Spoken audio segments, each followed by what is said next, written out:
I can remember it like it was 5 months ago. Because it was. January the 17th, 2023. Actually, the Tuesday before my doctor's appointment. I started the day as a regular old school day, catching up with my friends and talking about the football game last week. Apparently, it was buttered rum day. A couple of hours go by, I take my classes, and then algebra came along. It was 11:34 a.m.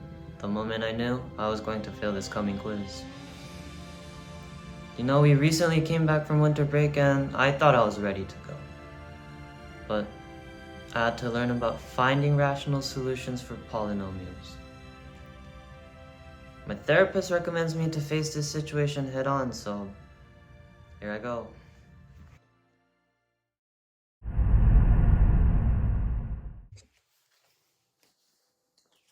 Alright guys, some words in advance. Our production team used up the entire budget on the intro, so the rest of the video is gonna look like this, and I'm also a bit sick, so my voice is a bit creaky. Anyways, let's get into finding rational solutions of polynomials. You have two forms, the factored form and the standard form. The factored form has the equation listing out all the zeros. In the standard form, you're going to take the factored form's equation and solve it out. So x minus 3 times x plus 2 times x plus 1. This will eventually get you x cubed minus 7x minus 6. What you want to take away from here is that the constant has all the values of zeros in their factors.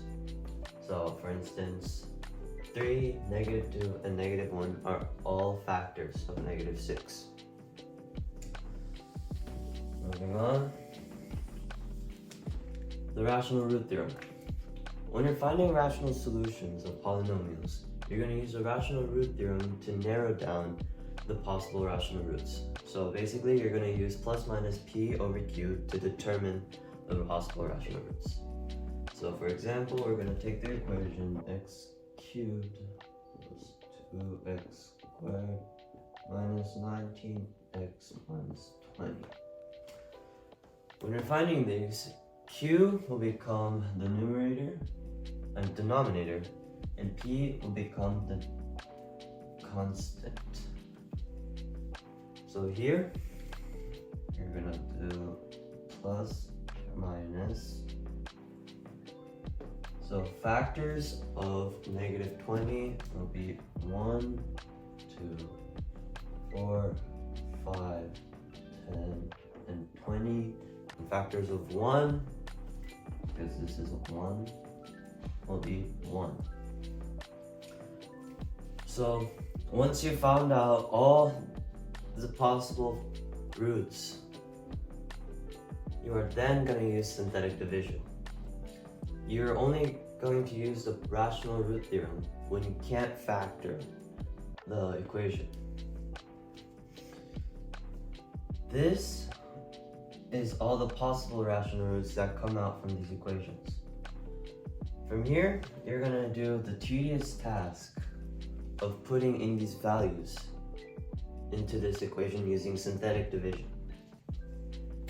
So for example, you would use the value of -1 and solve it out. So this is 1, 2, -19, -20, and 1, 1, 1 times -1, -1, -1, -1, -20, and 20, and 0. Now that the constant is 0, you now know -1 is a factor of this equation. Usually you would have to try out a lot of more combinations, but we found it.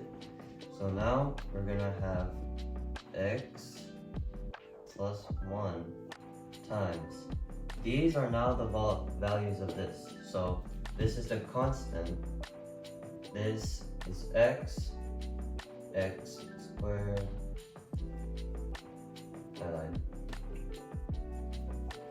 Now this is the constant, this becomes x, and this becomes x squared. So now it's x plus 1, because the value is -1,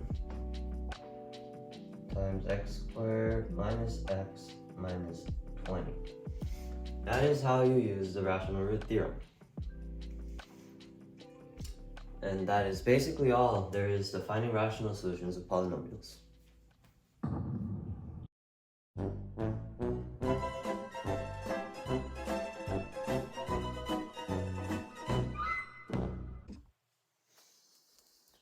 Alright guys, so my editor told me that we do not have enough content, so we'll do one more equation so that we can really understand how to find rational solutions of polynomials.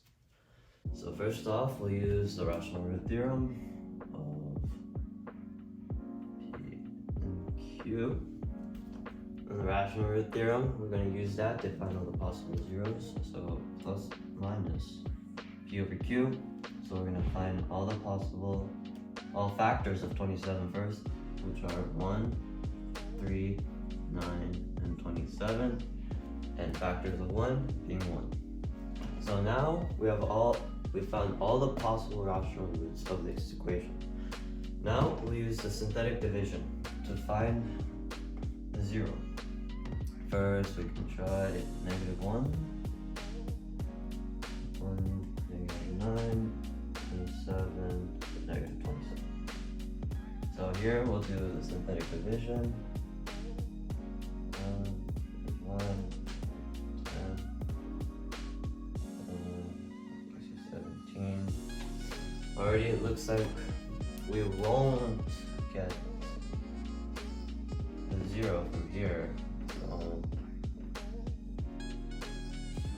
-1 is not the zero of this equation. Next, so we would move on to the next number, which is 3, or any other number you'd like to use. 3, so 1, -9, 27, -27. 1 minus 3 is 3, -6, -18 minus is 9, 9 times 3 is 27. So -27 plus 27 is 0. So now we have found the zero of this equation. So now constant x and x squared. So our equation would turn out to be x minus 3 times x squared minus 6x plus 9. This is much more factorable than this question. So here, we could solve this out, and it would net us to x minus 3 times x minus 3 times x minus 3. So the answer is x equals 3.